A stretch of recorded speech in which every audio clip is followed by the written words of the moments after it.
Wala pang eleksyon 2028 pero may patutsyada tungkol dyan si Vice President Sara Duterte na pinalaga ng Malacanang.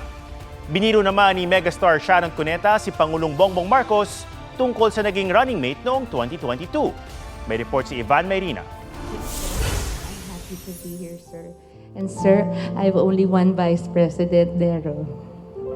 My date tonight. Mali your choice, no? Sorry. Okay, let's move on.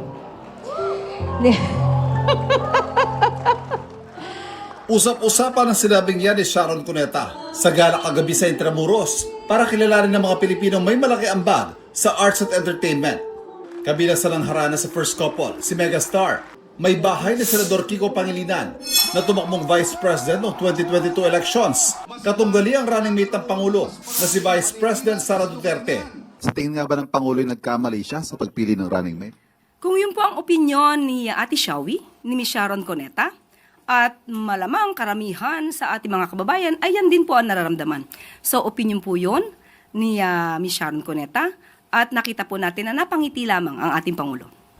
Hinihinga namin ng reaksyon tungkol dito si Vice President Duterte. Nang tanungin si Duterte tungkol sa plano sa 2028, puna sa kalagayan ng bansa ang itinago ng bise.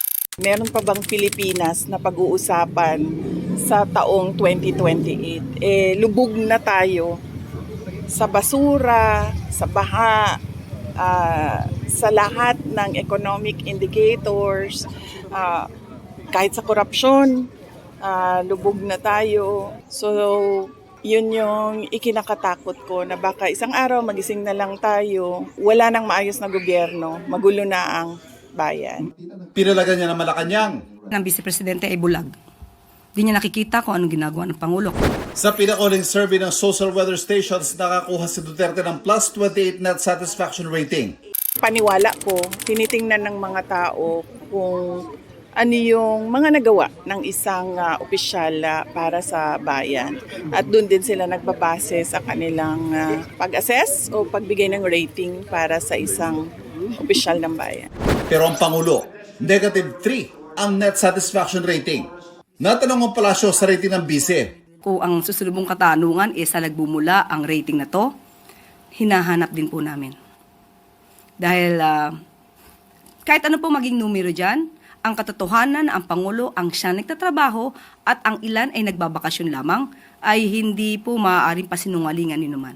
Dagdag de Castro. So sana po ang mga survey ratings na to ay hindi magsilbing paglilinlang sa katotohanan kung sino ba talaga ang nagtatrabaho at sino ang hindi.